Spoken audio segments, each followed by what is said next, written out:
You've used your ring craft and your pressure to put your opponent on the ropes. Now it's time to lay out the tactics to get the knockout so that you can have success when you fight.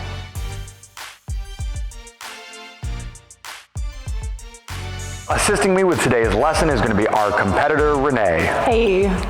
When trying to keep an opponent on the ropes, it's important to remember that the punches you give them are opportunities.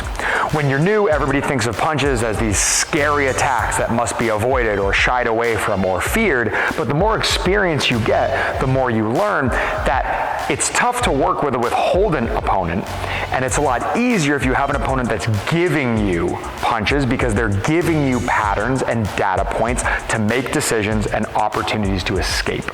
If you have an opponent who never throws, then you never have opportunities to counter, and you never have opportunities to better your position.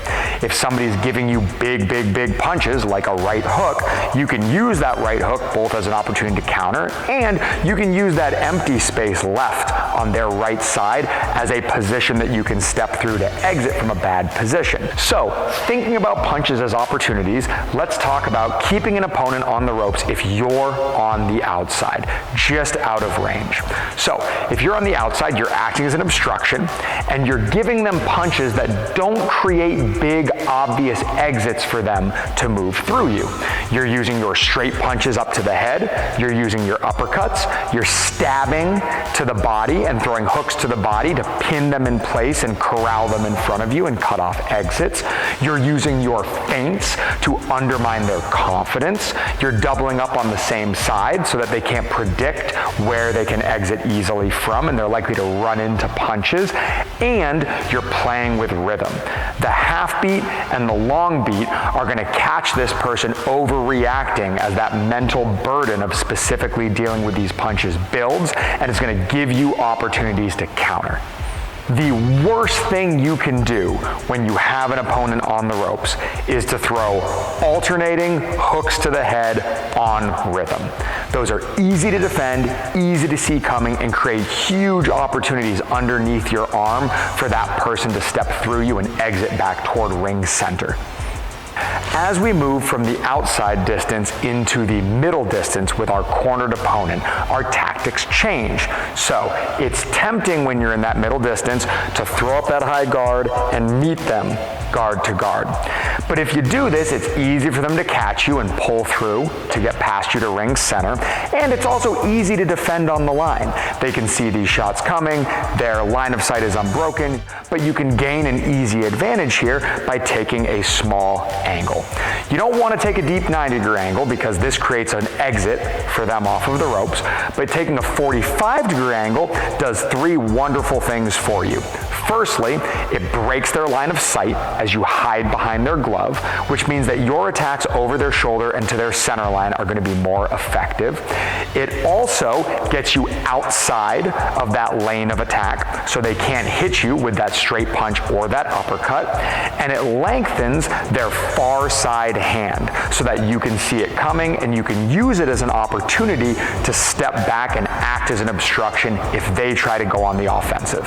As I move to the inside, even though my techniques change, my tactics stay the same. I still want to be withholding with my punches because punches are opportunities. I still want to obstruct the center of the ring, and I want to keep my opponent out of position. I can do all of this with rough and tumble inside tactics, using my head, shoulders, elbows, forearms, gloves, legs and feet as a barrier to stop my opponent from moving around me, keeping them flattened up against the ropes and lifting them up out of their base is going to give me a nice dominant position that I can work from. And the final thing is, I need to have the confidence that if they get off the ropes, I can put them back on the ropes again. I don't want to take risks and chase them and leave myself vulnerable trying to hold them in that position and give them an opportunity to counter and get back into the fight. I should have confidence in my ability to put them there again and rinse and repeat this as many times as I need to wear them down and get the win. No matter what type of fighter you are and no matter what techniques you're employing, if you want to keep your opponent on the ropes, the 4 things, the 4 tactics, the 4 principles that you need to employ are: punches are opportunities, you need to act as a barrier, you need to keep your opponent in a bad position, and distance will always be your first line of defense because that's the one advantage you have by having ground at your back. When most fighters are asked, what's the most important tool in boxing? They're going to tell you that it's the jab or that it's footwork. But I think a good argument could be made that it's the ring. This is the arena that you fight in, and it's the great equalizer between small and tall fighters. Getting your opponent onto the ropes is only half of the battle here. Once you get them there, you need to have the skills and understand the tactics necessary to finish them so that you can have success when you fight.